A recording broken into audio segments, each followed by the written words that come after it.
join the local ACLU and support this program this afternoon. And I will just tell you, Hedy told me she finally got her library card today.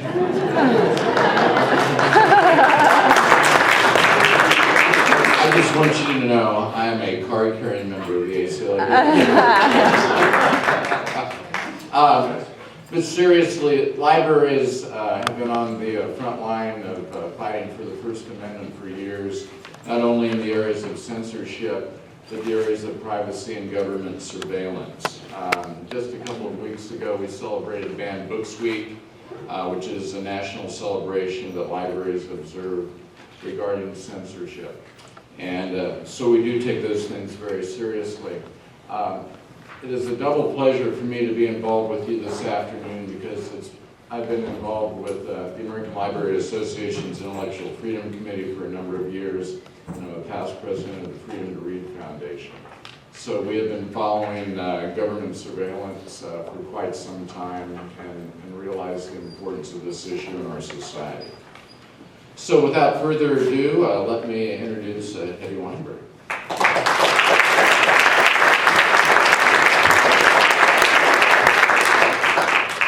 Can't share that secret. That was not supposed to be told. Anyway, thank you, Kent, and welcome to all of you. Really appreciate that the Nashville Public Library is co-sponsoring this event with us. Kent and his staff are really robust advocates of the First Amendment and understand and support the importance of transparency and accountability. And so I applaud you and thank you for being our partner. It's good to see everyone here. I think most of you know that ACLU, American Civil Liberties Union, has been around since 1920, and then later joined by affiliates in every state in this country. And our commitment is to protect and promote the Bill of Rights, the guarantees that ensure freedom of speech, religious freedom, LGBT equality, fairness, fair treatment of immigrants, and any reproductive justice, lots and lots of issues that we focus on, mostly to ensure fair treatment for all people. But you also know, as ACLU embraces the Bill of Rights, we also recognize that it is an evolving document. And I think the presence of Ben Wizner, director of the ACLU Speech, Privacy, and Technology Project, speaks to that. The project Ben directs is dedicated to protecting and expanding the First Amendment freedom of expression, association, and inquiry, but at the same time recognizes the need for expanding the right to privacy and increasing the control that individuals have over their personal information, and ensuring that civil liberties are enhanced rather than compromised by the new advances of science and technology. Ben has litigated numerous cases involving post-9/11 civil liberties abuses, including challenges to airport security policies, government watch lists, extraordinary rendition, and torture. And he has appeared regularly in the media, testified before Congress, and traveled several times to Guantanamo Bay to monitor a military commission. Now, Ben has been working with the ACLU, or started, I understand, with the ACLU a month before 9/11, and he has spent much of his career there focused on government intelligence and terrorism. But it was not until Edward Snowden leaked documents that showed that the government was collecting massive amounts of data on private citizens did the public really become aware of the expansive surveillance taking place. Ben is a graduate of Harvard College and New York University School of Law, and he was a clerk to the Honorable Stephen Reinhardt of the U.S. Court of Appeals for the Ninth Circuit. I might add that Ben celebrated his professional acting debut in Citizen 4, for those of you who watched the movie. And while there is much interest about Edward Snowden and Ben's role as his attorney, Ben's goal is to challenge the unwarranted government surveillance taking place in our country and increasing awareness and appreciation in the ways mass surveillance poses a threat to democracy. Ben also has important words of wisdom for many of us in this room, and as he says, progress is not measured in court victories, but in longer shifts in public opinion. And he goes on to say, I tell activists that they have to be both patient and persistent. And that is wise advice that most of us in this room need to take. Thank you, Ben. On a personal note, Ben has the appreciation and gratitude of ACLU directors, staff, and boards across this country. He's always available on the other side, the other end of the line when a question arises, and he's willing to strategize and share his expertise. Ben will speak for about 30 minutes, and I will come back up here, ask a few questions perhaps, but really turn it over to the audience to have a conversation with Ben. And now it's with great pleasure that I introduce my colleague, Ben Wizner.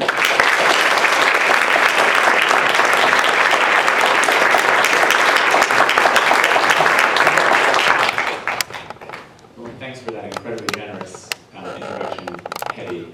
I will not speak for 30 minutes. So don't get 30 minutes of rest before you have to be sitting in that chair next to me. The reason why I'm interested in traveling around the country and speaking in rooms like this is not because I want to hear what I have to say again, but because I want to hear what you have to say and have a different kind of exchange.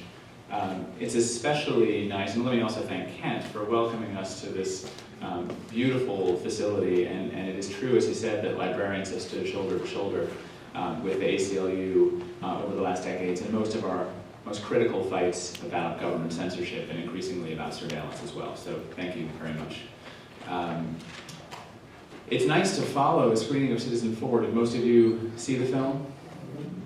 Because I don't have to give an impassioned speech about how privacy is threatened and important and the danger of surveillance, because you've just seen this extraordinary person, Edward Snowden, explain that much more eloquently than I could.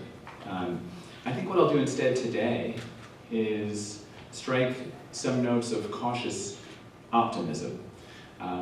What I don't want is for people to go away from film like Citizen4 and think these systems are so vast, so secret, so powerful, their tentacles are so long that really we're helpless to take collective action against them, because I think that's not true. The problem of democratic oversight over secret intelligence programs is one that can't be solved. It's always going to be with us. It's a constant struggle. In general, the forces of the intelligence community that collect information, that track us, that operate around the world, are 1 or 2 or 5 steps ahead of the entities that we have in our democracy that are trying to regulate them. We do, though, have periods in our history of energetic oversight. And I want to say that since the Snowden revelations began in June of 2013, we are in one of those periods. Now, people in the intelligence community have been publicly dismissive of the value of these revelations, and I think in part because they want to, take courage and wind out of the forces that are trying to rein them in. They've said, for all of the drama of the Snowden revelations, nothing has changed. So I thought what I would do today in these remarks, before we have an exchange, is give you my view of what has changed. I'm going to argue that all of the entities in our society that are set up to do oversight over the executive branch and the intelligence community have been strengthened in the last 2.5 years. And that correspondingly, the intelligence community, which has been unchecked for so long, and certainly since 9/11, has been constrained more in the last 2.5 years than perhaps in a whole generation. And maybe the way that I'll do that is by providing some before and after snapshots and looking at these various oversight mechanisms and how they have been emboldened and empowered over the last 2.5 years. And I'm speaking specifically about our judiciary, our Congress, our free press, and then lastly, a few remarks about the technology community, the gigantic corporations in Silicon Valley and elsewhere that have amassed some of the world's greatest fortunes and are now in a very different position vis-a-vis the government. So let's start with the courts and the judiciary. You saw one scene from before the Snowden revelations in Citizen4, where a lawyer is attempting to argue that AT&T illegally cooperated with an unconstitutional NSA surveillance program and was met with claims of state secrecy by the government lawyer that ultimately prevailed in this case. But let me give you another story. In March of 2013, this is just 3 months or so before we all learned the name of Edward Snowden, my ACLU colleagues brought a case to the US Supreme Court. The case was called Amnesty International versus Clapper. And in that case, a bunch of journalists, human rights organizations, criminal defense lawyers, and others who were worried about the NSA's interception of their international communications and the effect that it would have on their work, challenged the legality of one of the NSA's mass surveillance programs. We now know that program is called PRISM. At the time, we only knew the statute that we were challenging. And when the Supreme Court decided that case in March of 2013, it did not say that the NSA program was legal, and it didn't say that it was illegal. What it said instead, in a 5-4 decision, was that we and our clients had no right to be in court. And we had no right to be in court because we had no evidence that we had been victims of the surveillance program that we were challenging.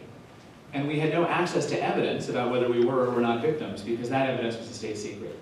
And as a result of that catch-22, neither we nor any other civil plaintiffs could go into court and ask a court to do its constitutional job of saying what the law was, of determining whether the challenged activity was legal or not. Now, I can tell you that a young security technologist in Hawaii was watching that case very closely. And I know that because in our first exchange in July of 2013, one of Edward Snowden's first questions for me was, do you have standing now? It was a very specific legal question. And what he was asking was, do the documents that have been released by these journalists solve the problem that you had a few months ago? Will they put you in a position where you can get a court to answer the question, is this program legal or not? Now, interestingly, the very first document that was published by The Guardian in June of 2013 was an order from the Foreign Intelligence Surveillance Court to a company called Verizon Business Records, ordering that company to turn over on a daily basis all of the phone records, the metadata, from all of their customers to be stored for 5 years. Now, it didn't take us long in the ACLU mothership to determine that we were a client of Verizon Business Network. And within 6 days, we were in federal court with a case called ACLU v. Clapper. And in May of 2015, really for the first time in at least a generation, a unanimous federal appeals court held that the NSA mass phone tracking program was illegal and had always been illegal. That Congress had never authorized it, that the NSA had no right to be carrying it out. And this was a historic victory in a number of ways. First of all, in getting a court to block one of these programs. But I think even more than that, getting a court to consider one of these programs. And one of the things that Snowden said to me after this decision was, you can't imagine what the effect of a ruling like that is for the millions of people across the government who hold security clearances and who think that their job is just to follow orders. And to see 3 federal judges say that what they've been doing all along is illegal, and it was always illegal. It's going to make them question the environment that they're going to that they're working in, and it's going to change the culture of the intelligence community. I think what it's also going to do is change the culture in the judiciary. Because too often, particularly since 9/11, the response of federal courts to these kinds of challenges was to turn us away, to say this really isn't the job of courts. Either these programs are too secret, or those officials you're suing are immune, or you have no cause of action, but not to answer these fundamental questions, to defer to the expertise and authority of the executive branch. That's not how our democracy is supposed to function. And my hope is that this decision in 2015 will be contagious, and that we'll see more of an awakening among other federal courts around the country. Let's look at the Congress. Now, of course, the Congress has specialized committees that are supposed to conduct rigorous oversight of the intelligence community. Now, obviously, if you believe that there are some legitimate secrets, and I think most of us would acknowledge that there are some, although we would draw the line in a very different place than governments do, then you have to have some mechanism for preserving democracy in the face of secrecy. And one of the mechanisms that we've come up with in this country is to give special clearances to certain people in Congress so they can really get inside the sausage making of the CIA and the NSA and do oversight in our name, even if we can't see those programs. Now, of course, the reality is that the people who end up on those committees are not generally the ones who are most skeptical of the intelligence communities, but rather the ones who are most captured by it. And let me give an example that you're familiar with, because it was in the film, of a spectacular failure of congressional oversight. You saw the footage in the film, and you've probably seen it before, where Senator Ron Wyden, one of the real good guys in Congress, asks the same James Clapper, the Director of National Intelligence, is there any kind of information that the NSA is collecting on millions or hundreds of millions of Americans? And of course, the answer that he gives under oath is, no, sir, not wittingly. Of course, the truthful answer would be, yes, sir. And I think that people have too often described that exchange as James Clapper lying to Congress. That's not who he was lying to. The people on the committee knew the answer was a lie. Senator Wyden knew it was a lie. He sent in a letter the next day saying, are you going to correct yourself? Clapper didn't correct himself. Who was being lied to? You were being lied to. And that was as much a failure of the Congress, or more so, than it was a failure of Clapper for not telling the truth. The people who had been put there to hold the government officials to account essentially said, we're constrained, our hands are tied, we'll lose our security clearances if we tell the American people the truth. And we didn't find out that was a lie until Edward Snowden told us that that was a lie. And so that, to me, is really the paradigmatic image of how ineffective congressional oversight can be, even when people are really trying to do it in the right way. Well, let's fast forward again to May and June of 2015, and what did we see? We saw Congress letting the call records provision, the Section 215 of the Patriot Act, which, according to the government, authorized it to collect all our phone records, even though the court said no. They let that provision expire, even though people in the intelligence community said, we need this authority. And if you don't reauthorize it, there are going to be terrorist attacks and you're going to be responsible for it. And we saw in June of 2015, Congress passed a bill called the USA Freedom Act. It's not perfect reform, given the scope of the problems that we have, but it's the first time since 1978 that the US Congress has legislated to reduce rather than expand the surveillance authority of the intelligence community. No one can argue with a straight face that that would have happened without the actions of Edward Snowden. Let's talk about the media for a second. The media is absolutely critical as an oversight mechanism in our democracy. And if you want to understand how critical, imagine if, let's just say since 9/11, we only knew those things that government officials who we elected and appointed wanted to tell us or wanted us to know. And we had not learned through the media prying classified information out of the government what it didn't want us to know. Well, we wouldn't have known that the case for war in Iraq was manufactured based on at least exaggerations and perhaps also outright lies. We wouldn't have known that prisoners were tortured and sexually humiliated at Abu Ghraib. We wouldn't have known that the CIA set up a network of secret prisons around the world and tortured prisoners there. There's a whole range of things we wouldn't have known. But I still think that the media has been strengthened considerably by the events of the last 2 years. And here I want to give you another snapshot. In 2004, 2 New York Times reporters, Eric Lischblau and James Risen, learned that the Bush administration, disregarding the Foreign Intelligence Surveillance Act, and I think the Constitution, had decided that they were unilaterally going to order the warrantless wiretapping of millions of American citizens. And they were going to do it under the president's constitutional wartime authority in their view. And they didn't have to tell Congress, they didn't have to tell any court about it, they were just going to do it. So these New York Times reporters learned about this program and were ready to publish an extraordinary story about it before, in fact, the 2004 election. When the White House learned about this story, and they learned about it because reporters, when they're publishing information about secret programs routinely reach out to the government, as they should, to let them know that the story is being published, and to see if the government can argue persuasively that some detail should be withheld. Well, in this case, the government didn't argue that detail should be withheld. President Bush invited the New York Times publisher and top editors to the White House. And there in the Oval Office, they were confronted with a whole table full of the country's highest national security officials, and were told in no uncertain terms that if the Times published this story, there would be blood on their hands, Americans would die, they would be blowing up a critical counterterrorism tool, and in short, they should not publish the story.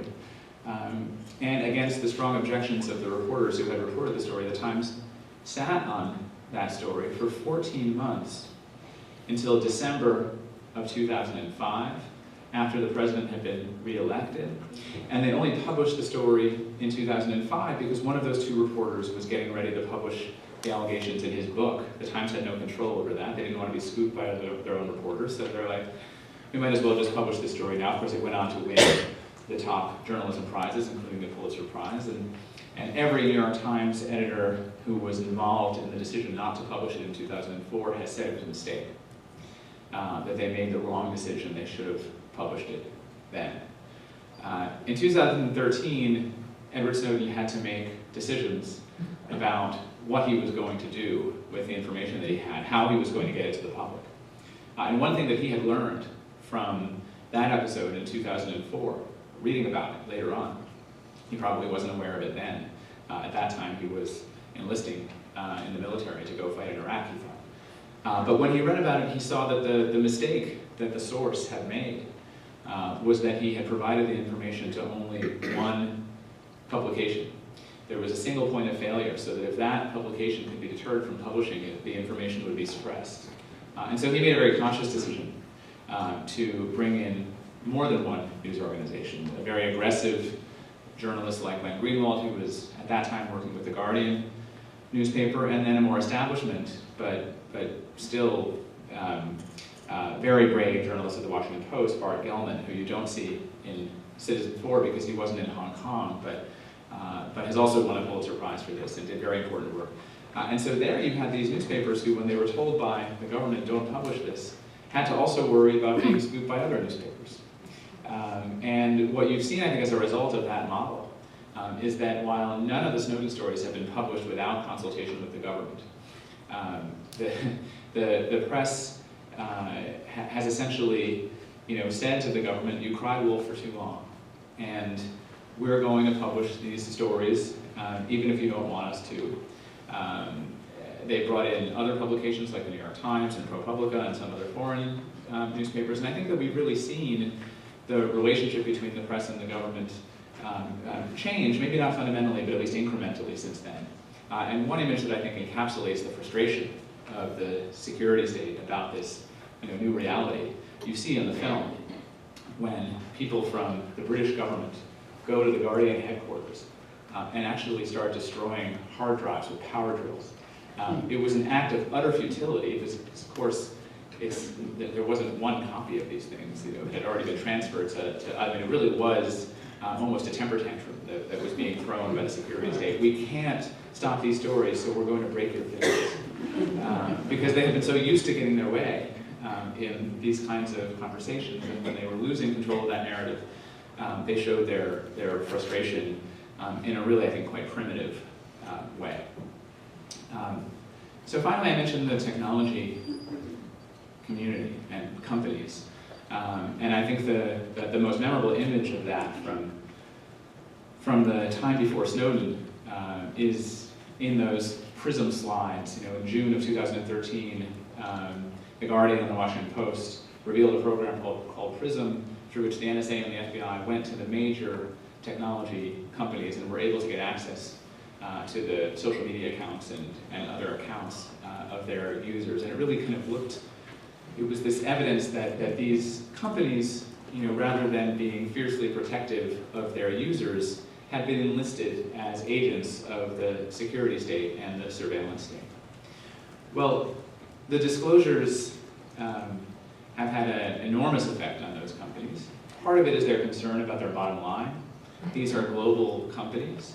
If they're seen to be just agents of the NSA, it's going to be much harder for them to grow their markets in Europe and China and other places where they want to do it. So there's a certain bottom line reason why the companies have been forced to be more adverse to the NSA. But I think also that the companies were genuinely shocked by some of the revelations. Because what they learned from these disclosures was that even when governments, like the British government and the US government, was knocking on their front doors with court orders and saying, you know, we have a warrant to get this information about your customers, they were hacking into these companies. They were breaking into their back doors. They were finding places in their networks where data was moving without encryption, and they were sucking it out. Bart Gellman published a story about an NSA program called Muscular. And this really involved the NSA's engineers finding a place where data was moving overseas, subject to less legal protection, without encryption. The NSA had sort of drawn a circle around this place on a chart and a smiley face. And when Bart Gellman showed this to Google's security engineers, he says, in his story in the Washington Post, they responded with a loud expletive. I asked him, out of curiosity, if he would tell me what that expletive was. And he said the first word was mother, and the second word was not. But they really were furious that the NSA was deliberately weakening the security of their system so that it could siphon off their customers' information in bulk without coming with court orders. And so they've responded by designing their programs and their platforms differently. So differently that at the end of last year, the director of the FBI went to the Brookings Institution in Washington to give a speech. And the targets of his speech, he was very angry, were not ISIS or the ACLU. They were Apple and Google, the world's two most profitable corporations. And what he was angry about was that both Apple and Google had designed their new operating systems and platforms to be so secure that it was making government surveillance too difficult. And he essentially said, you need to design this so that anytime we come with a court order, you could easily hand over our customers' information. Apple and Google said, if we do that, we're weakening it against cyber attacks from hackers, from foreign adversaries, and moreover, if we're able to give you the information, we're able to give it to the government of China, we're able to give it to the government of Russia. Think more globally, think in terms of reciprocity. Either this stuff is going to be secure or it's not going to be secure. I was watching this eating popcorn because I like to see huge profitable corporations and very powerful spy and law enforcement agencies fighting each other. I think that's good for our rights. I worry when they're together behind closed doors whispering to each other. But when they're fighting and yelling at each other, this is a good thing. And we are probably going to need to think about this relationship in terms of checks and balances. There will be times when we're going to be relying on our government to protect us from those corporations. And we're going to need to have a stronger Federal Trade Commission, for example, to protect us as consumers against some of the things that they're doing. But now is a time when we really need allies like Google and Apple in Washington. We wouldn't be passing legislation to restrict the NSA if we didn't have the support of these multi-billion-dollar corporations to rein in these government abuses. So those are 4 snapshots of how I think real progress has been made in the last 2.5 years. Now, the security state is not an adversary with a glass jaw. It's not going to whine and curl up in a corner. It still has tens of billions of dollars of budget every year. It still has the support of so many in Congress to do its bidding. It still has the benefit of classification and secrecy, so that sometimes without someone like an Edward Snowden, we won't know that they're breaking the rules that courts and Congress have set for them. But the last thing that I'll say in my buck up the optimistic talk here is that for the most part, politically, this has not played out as a partisan issue. And the fact that it hasn't played out as a partisan issue makes it more possible for us to actually get victories. Right after the Snowden revelations, there was a vote in the House of Representatives to defund NSA domestic surveillance. This was in the summer of 2013. It came very, very close to passing. It scared the hell out of people in the NSA. But what scared them even more was that of the 200 members of the House of Representatives who voted for this, 100 were Republicans and 100 were Democrats. And you don't see that on a lot of issues. By the way, it's always been like that. The issue of surveillance and privacy has always been a nonpartisan or bipartisan issue in this country. And if you look around the country from my vantage point and look at which states are the ones that are passing privacy protective legislation, which are the states that are saying to their police, you can't, call my cell phone company and find out my location without a warrant. Well, the first states to do that were not Massachusetts and New York and California. They were Montana and Utah and Colorado and Maine. And, right? I mean, these are purple and red states where coalitions of libertarians and liberals have been able to push across this kind of legislation. So I don't think that we should be feeling helpless against the kinds of forces that you just saw in that film. In fact, I think that we should be optimistic. This is a winning issue for us right now. So why don't I close on that, and Hedy, why don't you come and join me, and we'll take some questions. Thank you.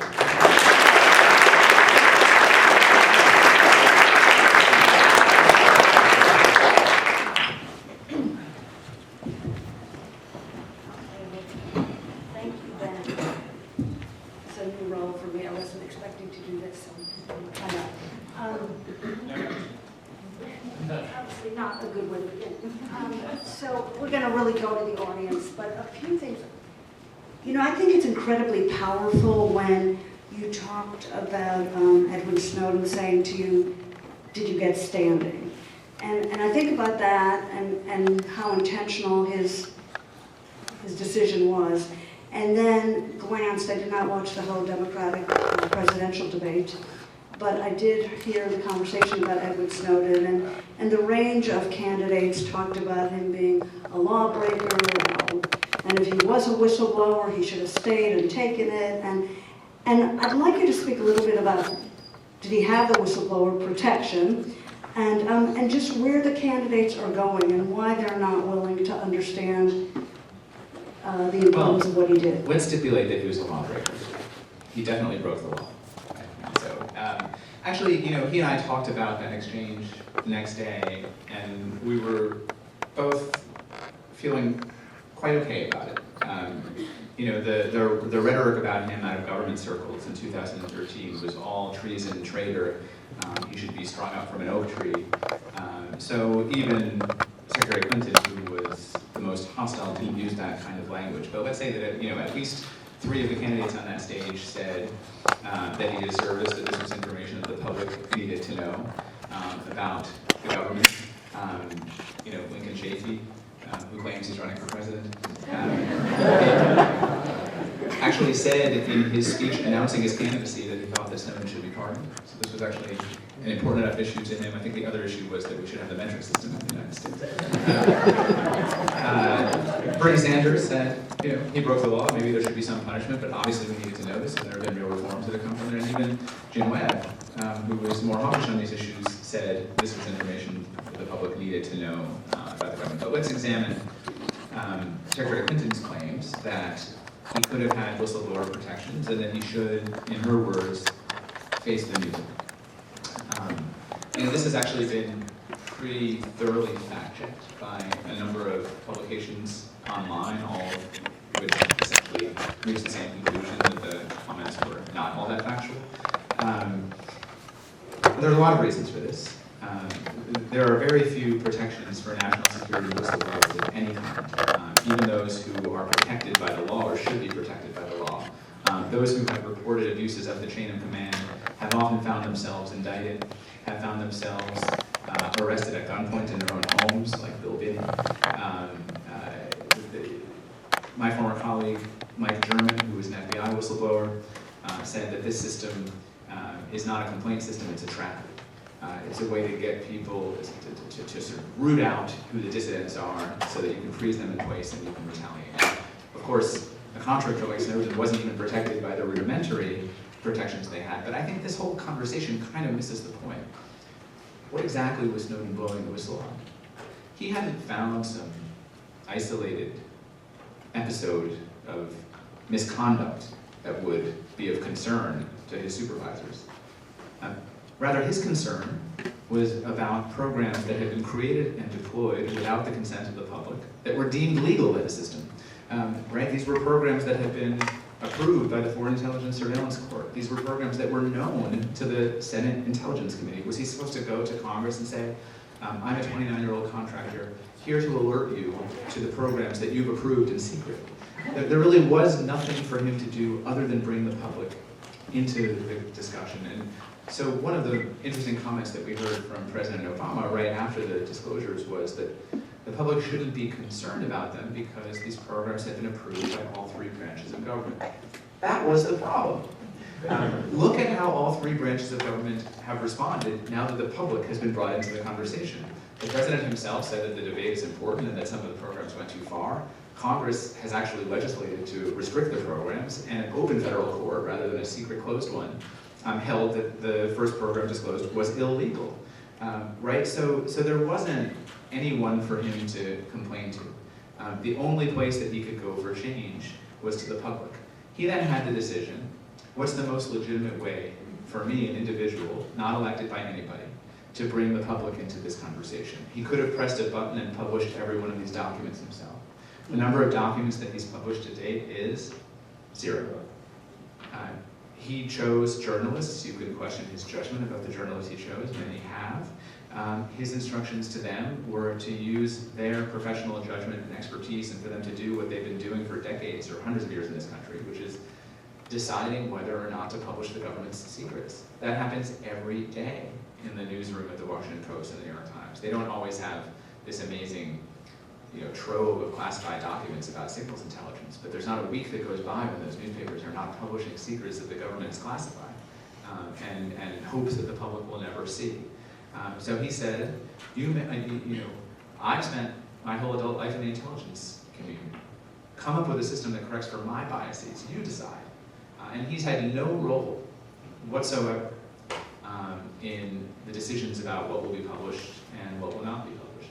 He hasn't always agreed with those decisions. There are things that have not yet been published that he would like to see published.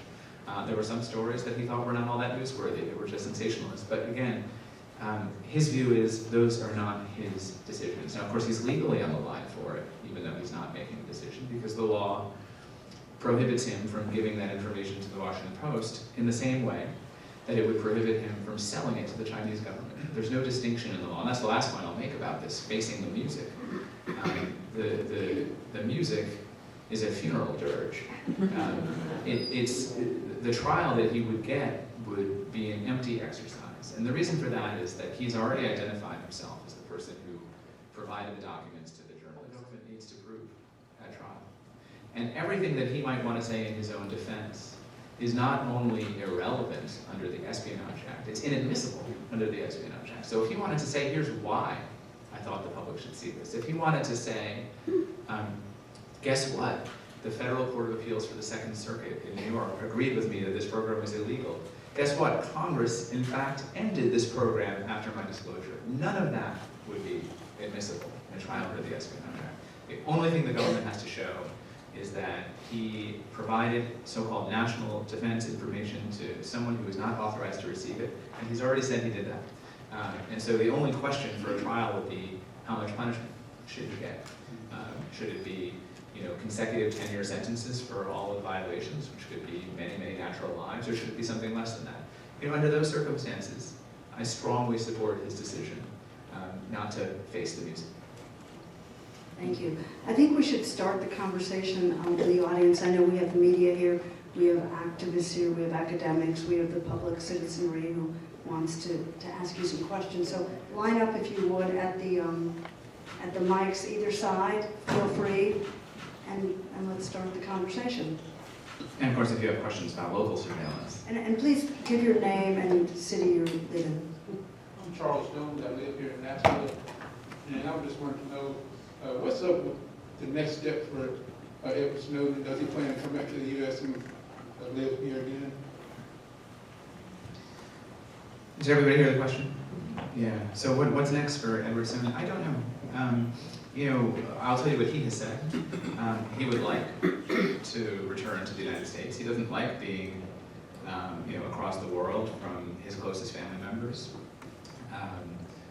He's not going to come back and accept felony convictions and lose civil rights as a consequence of his act of conscience. He's not going to accept a sentence that could be held up as a deterrent to future acts of whistleblowing. He has also said that he's not afraid of accepting some punishment, that he's never ruled out doing jail time. And if you read between the lines of all of those statements, maybe what he's saying is to the government, pick your misdemeanor, but otherwise, that's not a justice system, it's a punishment system, and I'm not going to come back. Now, I do think that the climate around his ultimate decision is changing. He was shortlisted for the Nobel Peace Prize in 2014. If he were to win that, it's hard to imagine the U.S. aggressively trying to go around the world and bring him back for a felony prosecution. Maybe sometime in the mid-future, he'll be able to safely live in a country that is not Russia and not the United States, but somewhere else that is more acceptable to people and to him. But I don't know. I mean, partly this is in the hands of the public. He does have a lot of public support around the world. Not as much in the United States if you look across all demographics. If you look at the millennial generation, the ones who marketers and pollsters are most interested in because they're the shape of things to come, he has strong majority support. If you go up to my parents' generation, he has much less support. And so, we need to create a political climate in which the idea of prosecuting him as a felon seems more and more absurd. The last thing I'll say about this is that there's nothing that's been said about Edward Snowden in the last 2.5 years that wasn't said with at least equal viciousness about Daniel Ellsberg, who leaked the Pentagon Papers in 1971. He is now sort of widely revered across the political spectrum in the United States. Ellsberg and I were doing a debate.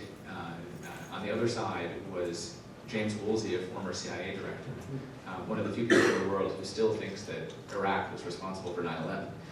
But even he said to Ellsberg, I think you're a hero. So I thought, well, what's the equation here?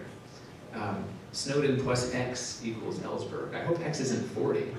I hope it's not going to be 40 years before he has that. I think everything is a little bit accelerated now, but there is a period of time in which the claims of harm to national security don't age well. The view that what he did was a service, I think, will grow and grow over time. I think history tends to be kinder to whistleblowers than to their critics. Hi there.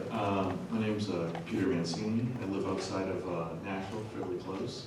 Out of complete transparency, I spent 7 years consulting to the intelligence community and 5 years to the FBI.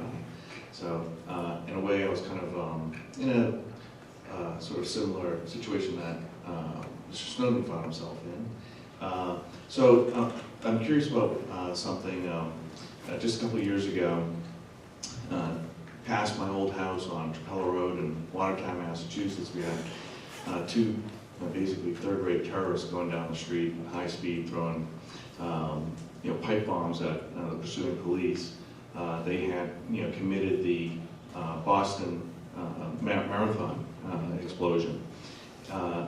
This was in the age when we had no pushback, and all of the surveillance was active. These guys didn't really do a very good job of covering up their tracks, so they weren't stopped by this massive dragnet. This is probably more of a question for Ed than you, but maybe you have some insight as to why you think this great coverage of surveillance was not effective at stopping that attack. Thank you. Well, I mean, I have my own views, and I can also tell you what his views are. He said that sitting in the intelligence community, when there's an event like that, the first thing that they always say to each other, they turn to each other and say, I guarantee you we had tons of information about the perpetrators of this thing somewhere in our massive databases. They are drowning in noise. And you've heard people in the FBI make this complaint since 9/11, that the NSA is burying them under so much data that they are supposed to analyze that they don't have the time or resources to do the kind of shoe leather work that can prevent something like that. I think the reality is that these massive databases are not all that useful to predict future activity. Something like terrorism is an extremely remote event. One of my colleagues likes to say that more Americans are killed in a typical year by their furniture than by terrorists. And so if you're intercepting billions of communications and you're trying to detect patterns of terrorism, and that terrorism is rare, you don't have a big data set, it's not the same every time. Even if you had a fairly reliable way for pulling out a set of activities that were associated with terrorism, you would still be absolutely drowning under false positives, given just the volume of information they're collecting. Now, what is it useful for? It's pretty useful forensically, right? If you have that kind of database, it's going to help you solve crimes. I don't think it's going to help you stop attacks, but it's certainly going to help you hit rewind on that. That's part of my concern about this. If it were totally useless, it wouldn't be dangerous. The danger is that it's going to migrate from intelligence agencies like the NSA to law enforcement agencies like the DEA and the FBI, and ultimately to local law enforcement. They're going to have access to these kinds of databases. We're already seeing this in some of the Snowden documents, that the DEA and the FBI were very interested consumers of these kinds of mass surveillance databases. I think the last thing I want to say is that I don't want to sort of join the piling on of people who say that every time something like the Boston Marathon attack occurs, there's been a terrible failure. Because there's no set of policies that will protect us from one or two or three people who decide that they're going to kill a few other people. Even police states aren't able to, real police states aren't able to prevent that kind of thing. What we don't hear enough from our political leaders is a message of resilience rather than a message of fear. And what they ought to be saying is, we're never going to eradicate attacks like that, but they are not existential threats, and they shouldn't be getting tens of billions of dollars of government resources. They shouldn't be talked about the same way that we talked about World War II. That it's really a very different order of thing, especially in a society as armed as ours. We're simply not going to be able to prevent things on that scale. We should try. The best way that we've ever found of stopping those things is traditional law enforcement. There's no technological solution to these kinds of things. But I think that what you see, and not just in the US, but around the world, I mean, look at what the French government did after the attack in the Charlie Hebdo offices that killed 12 people. It was 2 people who were in the country legally, who had weapons, who went into an office, and before anybody could respond to it, they had killed 12 people. What did the French government do? Even though, of course, they had already had information about those 2 people in their own surveillance databases, they exploited the situation and passed new surveillance laws to give themselves more authority, because the public was receptive to it at those moments. And so that's why I worry about the effect of terrorism in our politics. Until we have leaders who say, that the proper response to something like that is courage and defiance, not fear, capitulation, and new laws, we're going to be in the same cycle. Quick follow-up though. Do you believe that the mass gathering of just sort of random information actually prevents from finding the signal? So do I believe that the mass gathering of all this information actually interferes with finding the signal? I think one way that I've heard this put is that a very bad way of finding a needle is to construct the world's largest haystack. Right? But I also, I guess I would say that those needles are hard to find, and I'm, if anything, surprised that there haven't been more attacks on that scale. And I think the only explanation for that is just that there aren't that many people in this country who want to use bombs or guns to kill lots of other people for no reason. More of them are mass shooters. We don't usually call those terrorism. But a lot more of them are people who take a gun into a school and a workplace and people who set off a bomb in a marathon. But most people really don't actually want to kill each other in that way. It's a good thing. Yes, my name is Randall Stroud, and I'm an independent paralegal living locally here in Nashville, Tennessee, and I'm an advocate of the Lysander Spooner School of Thought. And I just want to address, I believe it's Article 1, Section 9 of the Constitution, which states that we're not entitled to habeas corpus in the event of rebellion. And perhaps this could be misconstrued as rebellion, what we're doing today. And I feel like perhaps maybe there's need for a reformation of what that definition is of a terrorist and a whistleblower, and what type of precedent that we can create to protect future whistleblowers, because Edward Snowden is not going to be the last person that attempts to do this. And I would like to know your opinions on things that we could do to protect future whistleblowers in the future, to prevent people from being afraid to call the kettle black.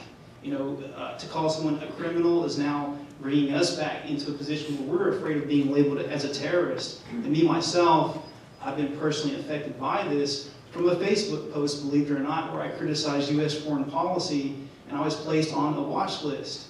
And I actually got a hold of these documents through the Freedom of Information Act, and it was sent to me by the FBI, where it was redacted, most of it, and they just had one simple paragraph of what I posted online, which was basically a criticism of U.S. imperialism. Nothing controversial, no threats, anything, and caused my family a lot of undue distress, and it really disturbed me that that these type of things are happening, especially whenever it hits home. You know, you're watching these types of documentaries and the work that you're doing, and whenever it personally affects you, it really does create a very clear picture. And I just want to know your opinions on things that we could do in the future to help protect these people so that we aren't afraid to speak out. It's a big question. So let me start with some candor. There's nothing that we're going to do that is going to fundamentally change the climate in which people like Edward Snowden or Chelsea Manning decide to take on the military or the NSA. Those actions are such a threat to those institutions.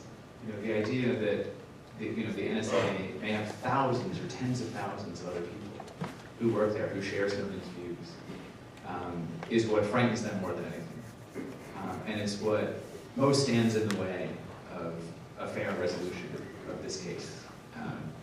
Is that they want to make sure that everyone else who even has the idea that they might try something similar knows what's coming. A 35-year prison sentence for Chelsea Manning, when essentially no one in this country who authorized torture was held to account. Right? I mean, no victim ever got a day in court. The purpose of that is exactly to do what you're worried about. Which is to make sure that people in that position don't do that. And so ultimately we're going to rely on people who at least are willing to take the chance of blowing up their lives in the greater good for us to find out that kind of information. We're not going to be able to change any definition of whistleblower. And if we go to Congress and ask them to change it, they're going to change it and make it worse. Because there's very few people in Congress, even the ones who are glad that they know what came out through the Snowden revelations, who are willing to stand up and say that what he did was the right thing. So I think that's going to be tough. I think where we have to continue to be most aggressive is not focusing on the whistleblowers, but focusing on the independence of the media. If you read the statutes under which Snowden is being charged, they apply pretty clearly to the press as well. Every day in this country, reporters are publishing stories that could, under the words of the law, be prosecuted under the Espionage Act. Now, that's never happened in the history of that law, which has been around now for 98 years. A reporter has never been charged under it because there's concern about the First Amendment, but there's also concern on the government side that it would be politically unacceptable, that the public wouldn't accept prosecuting a reporter for publishing truthful information. That's where we really need to be sort of doing our most work to make sure that that's preserved. I think it's been threatened. I think the government came pretty close to bringing a case against WikiLeaks, but ultimately decided that there was no way for them to distinguish in a meaningful way what WikiLeaks is doing from what the New York Times is doing. But I think they would have liked to do it, right? So to me, it's really, really important, and we've even seen in allied countries like the UK that don't have a First Amendment, that the press feels much more threatened by the government. The people at the Guardian were genuinely afraid that they might be prosecuted for publishing the Snowden stories, and made sure to get them into the United States, so that they couldn't be suppressed. But I think that's the place where the U.S., for all of the attacks on press freedom that we've seen over in recent years, we still, on this kind of thing, we do pretty well by global standards. And to me, that's where a lot of our efforts on this issue need to go.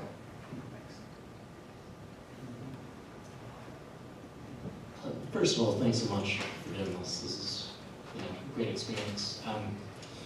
I imagine this issue is clouded in misinformation, but to what extent do you think Apple has been cooperating with the NSA, and do you think that's been increased or decreased since the passing of Steve Jobs? Well, I don't know about Steve Jobs. I think that all of the companies have to some extent cooperated, and we can't expect the companies to defy court orders. I want to be clear. I mean, my expectation is not that Google and Apple will get a warrant or an order under one of these programs and say, screw you, we're not playing. Now, what they can do, and what some of them have done, what Yahoo did in 2011, is they can challenge it. They can say, this looks illegal to us, so we're going to take this to court on behalf of our customers. Twitter has been doing that recently. Google, Facebook, others have done that. What bothers people in our community is when the companies go beyond what the law requires. Invite the intelligence agencies to sort of set up shop inside their headquarters and to do what they want. So one of the stories published by the New York Times last month was about how AT&T over decades had gone far beyond what the law required in providing telecommunications surveillance assistance to the NSA. There's actually an interesting dispute involving Apple going on right now in a court in New York, where the government went to Apple and asked it for help in unlocking a customer's device. So it's not data that Apple is holding. They actually want Apple to break the security on one of their customers' phones so the government can get in. And there's no statute that allows them to make that request to Apple, so they invoked this obscure law called the All Writs Act, which is sort of a catch-all. And Apple said no, and has one of the best surveillance lawyers in the business fighting back, who are supporting them on this, saying that even if the government can require them to disclose their own records, they can't require them to become an agent of the government to act against their customers by breaking into their security. It'll be very interesting to see how the court resolves this. I don't know enough about the history of Apple to say what role Steve Jobs may or may not have had in something like this. I don't know how much it rises to that level. I don't know what kind of executive he was on this. I will say that all of the companies across the board are now being much more aggressive in standing up for the rights of their users. Okay, let's take the 3 more questions. I got my sign up there, and move toward thanking them. Hey Ben, thanks for coming to Nashville. My name is Steven Senapp. I'm a filmmaker and I'm a creative entrepreneur here. Thanks to Citizen4 and thanks to Snowden's documents, we know about the data center in Bluffdale, Utah. We know about parallel construction. We touched on it a little bit earlier about databases and having law enforcement access that to create whatever they need to in order to get the job done. One thing that I'm curious about is, what are the dangers of having a database with pretty much everybody's communication in it if you are a person that has been on a watch list, or if you are a person that is politically disruptive to the establishment or administration in the future? Not necessarily 5 years from now, but maybe 10, 15, 20 years from now. Yeah, I think that's the question. I don't have an answer. I think my answer is to ask that question. Are we comfortable with these, someone has described these as databases of ruin. The idea being that for every one of us, there's a database, the disclosure of which would cause us untold personal, professional grief. I was talking to someone earlier about what happened to Professor David Petraeus, who was the director of the CIA, who was not suspected of any wrongdoing. And he turns out not to have been such a great guy, but one woman sent a nasty anonymous email to a second woman. The FBI opened an investigation into online harassment, and the next week they're pouring through thousands of David Petraeus' private emails. Right? Not because they were on an NSA server, but just because he used a Google account and things don't get erased anymore. But it gives you a sense that we can't always predict how information is going to be used or misused in the future. I mean, one of the Snowden disclosures was about an activity that the NSA codenamed Love Int. These were a dozen cases where, through self-reporting, the NSA learned that their agents had been using the databases to track loved ones, former spouses, but essentially using this massive machinery in order to do old-fashioned stalking and see what people were up to. These dozen cases, as I said, were self-reported. There's been no systematic audit that we're aware of, and as Snowden has pointed out, it would be pretty easy to cover your tracks if you were doing something like that. So we can't know how many times the databases were misused in that way. I guess I would just say that we don't have very many examples in history of where information hoarded by governments wasn't eventually misused in some way. And of course, technology has liberated the spy agencies from the vulgarity of the Hoover-era FBI, where they had to target dissidents specifically. And now, because the systems passively collect and ingest all this information, they don't have to make those decisions at the point of collection. They just collect it all because it's cheap to collect and store it.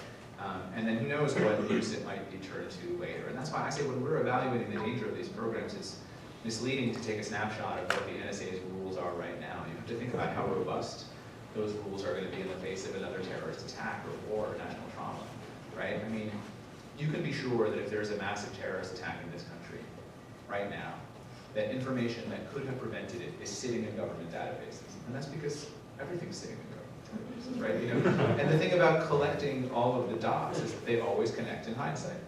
And so what we'll hear from the intelligence agencies is not that their failures were responsible for the attack, but that the rules that tied their hands were responsible for the attack, and that those rules have to be loosened. Right? And that's what the Patriot Act was. The Patriot Act was enacted to loosen the rules preventing information sharing between intelligence collection and law enforcement collection. It was written before 9/11, and it was rolled out opportunistically after those attacks. Right? So that is the concern. It's not that I think that people in government are sitting in a room saying, how can we use these databases to target Black Lives Matter? It's that if you collect this information, it will, over time, migrate out of the purposes for which it was collected into others that are a lot unclear. Thank you. I'm Shelby Webb. I live here in Nashville. I have a question. In 2015, certainly, in Nashville, there have popped up mass surveillance cameras. They're not traffic cameras on interstates. So Interstate 40, 24, 65, Ellington Parkway, Diggers and Pike. Are these license plate readers? Is that what they are? No, they're huge and tall. They're like the dome globe type camera. So it's incredibly frustrating. And so my question is, what can we do about that? I mean, my picture gets taken 10 times on the way to downtown every day. What is it that we can do about that as citizens? I'm going to give part of this answer, and Hedy is going to give part of this answer. I mean, so, the question always arises in one of these gatherings, what can we do? On one level, we all know and have always known what it takes to change policy. And that is, energetic collective action. It's not sexy and it's not easy, but it's the only thing that's ever worked, is for us to organize and be loud and to make political leaders know that this is an issue that we care about and there's going to be some cost to them to just rolling this stuff out. More specifically, and I'll let Hedy address this specifically local side of this, some of this kind of technology I asked about license plate cameras. It's true of other surveillance technologies too, and other military technologies, is given to local law enforcement by the federal government. It might be given by the Department of Justice, the FBI might be given by the Department of Homeland Security. You know, it could be surplus military equipment. It could be surveillance equipment, and the reason why the federal government wants to deploy it is so that maybe they can have access to some of the data, and then you end up with all these surveillance tools in local communities that have never been approved by the local communities. And so what we've started to see in Seattle, in Northern California, is local city councils passing ordinances about these surveillance technologies, saying, we will not take this equipment from the federal government until there's been open hearings, until the public has had a chance to debate and to see what these technologies are, and then to decide whether they want it in their own community. What I love about that movement, and I hope it will become more of a movement, is that it's not saying how the debate should be resolved. I mean, some communities might say we want these kinds of cameras. We've examined the trade-offs, and we've decided that we want to have them here. But at least it forces the debate to occur, and it forces leaders who are much more accountable to local communities to take a stand on these kind of issues. You have a lot more power before a city council than you do in the Senate. Right, so I would like to see more of that, but maybe you could address this. Yeah, I mean, I couldn't agree more with Ben about the collective activism. I mean, really the individual voices, be it that you speak with your council people or state legislators. I mean, they need, because I'm down at the Hill all the time during session, they need to hear from you. So we have the surveillance cameras, which is maybe what you're speaking about in local areas. We have the license plate scanners, which actually capture your license plate and then keep track of who's passing where. And then we have just what I think are called red cameras, which will actually figure out if you're speeding and then send you a ticket in the mail, even though maybe you own the car, but you lent it to a friend and suddenly you get your ticket. I will tell you that the legislature, and it's bipartisan support, but really driven often by some of the more Tea Party type legislators who are really opposed to license plate scanners and the red cameras. One, because of the clear surveillance, two, because there's sometimes some corruption in how these contracts are given. But I'm just going to underscore that when you identify an issue like that, and you can identify what body actually adopts the law or the ordinance, you need to start talking with your own elected official, certainly on issues around surveillance. Contact the ACLU if you know things and keep us aware of it. Can I be shameless? I'm not going to ask anybody to raise hands, but I'm going to guess that there are people in this room who are not members of the ACLU. That actually matters. The ACLU has about 600,000 dues-paying members around this country. I'm a member, even though I'm employed by the organization. I pay my $20 a year. Not because the ACLU needs my $20, but because it needs my membership. The National Rifle Association, whatever you think of it, has 4 million dues-paying members. I don't think that they have ever enjoyed majority national support for the positions that they advocate, but they pretty much always get their way. They simply have more power before legislative bodies because they have a larger and sometimes more energized membership base than we do. So one way to amplify the effectiveness of your voice is by channeling it through an entity like the ACLU, which does have power in this democracy. It should have more. Thank you, Ben. Hi, I think my question sort of relates to the last one in terms of local surveillance. Recently, I attended a protest with a group called Workers' Dignity in Shelbyville, Tennessee, and we were protesting a restaurant who had fired a worker for being pregnant, and there was only about 40 people.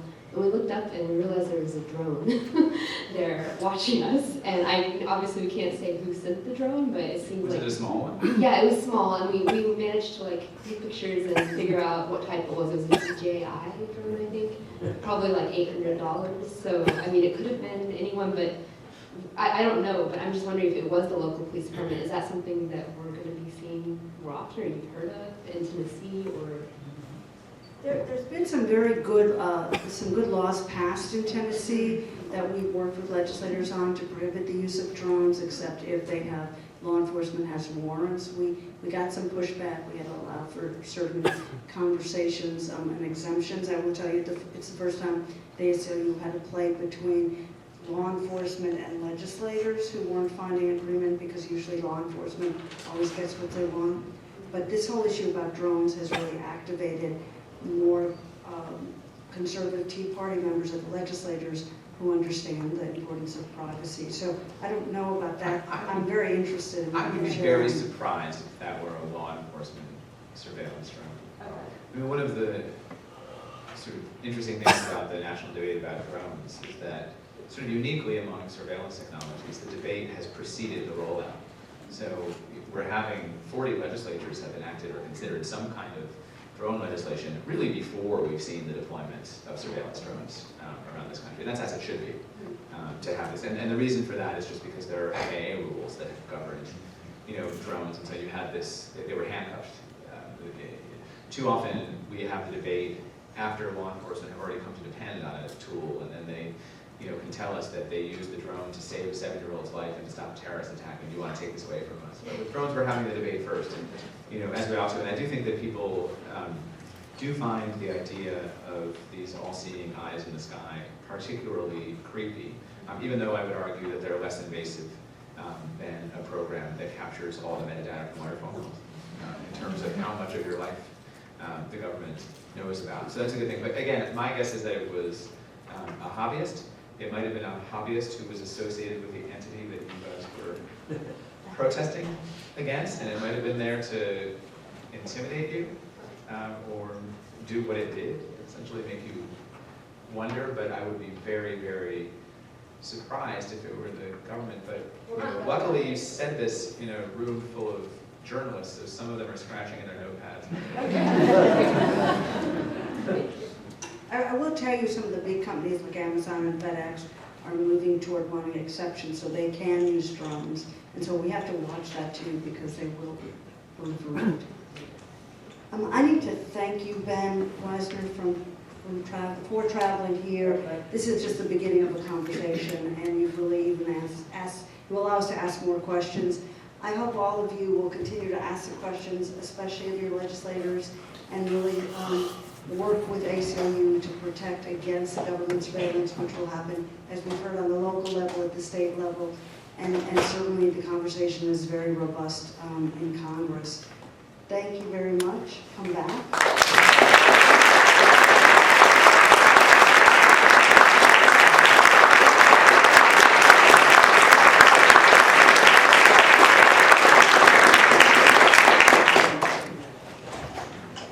And thank you all. We have a wonderful website, which I hope you will go to. We have a legislative alert you can sign up for, so that you will hear about what's going on at the legislature and then contact your legislators, so you will be supporting civil rights and civil liberties, and certainly fighting against a lot of legislation that is very detrimental to our freedoms. And I invite you to come back next time we do the program. Ken, Oliver, and your staff, thank you so much for sharing your wonderful space and partnering with us in this event.